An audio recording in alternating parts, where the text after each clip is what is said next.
యాక్చువల్‌గా ఇక్కడ ఈరోజు వెదర్ చాలా బాగుంది. ఒక పక్క వర్షం కూడా పడుతుంది. ఇంకా మాకు వేడి వేడిగా ఏమైనా తినాలి అనిపిచ్చింది. సో, హాస్టల్‌లో ఉన్న వాళ్ళకి 2 ఆప్షన్స్ ఏంటంటే బయటకి వెళ్ళి కొనుక్కొని తింటాం. లేకపోతే రూమ్‌లో ఉండి ఏమన్నా వేడి వేడిగా చేసుకుంటాం. సో, మేము సెకండ్ ఆప్షన్ సెలెక్ట్ చేసుకున్నామనమాట. వేడి వేడిగా ఏమన్నా చేసుకుందామా అని పకోడీ చేసుకుందాంలే అని ఇంకా ఫిక్స్ అయ్యాము.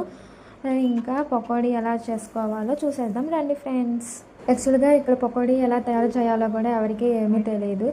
సో, ఇంకా ఫస్ట్ యూట్యూబ్‌లోనే చూసి ఇంకా ఎలా చేయాలా అని చూసాము. ఎలా వచ్చిద్దని కూడా లేదు. ఏదో జస్ట్ ఎక్స్పెరిమెంట్ చేస్తున్నాం అనమాట. ఎలా వచ్చినా సరే తినేద్దాంలే అని. ఇంకా పర్లేదు లాస్ట్‌కి బాగా వచ్చిందనమాట.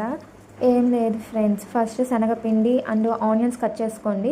ఇంకా తర్వాత ఒక గిన్నెలో ఆనియన్, శనగపిండి, ఉప్పు, కారం వేసుకొని మిక్స్ చేసుకొని ఇంకా తగినంత నీళ్ళు వేసేసుకొని మిక్స్ చేసుకొని ఇంకా ఆయిల్లో ఫ్రై చేసుకుంటే పకోడీ రెడీ అనమాట. ఒక పక్క వర్షం అండ్ వేడి వేడిగా పకోడీ ఇంకా తింటా ఉంటే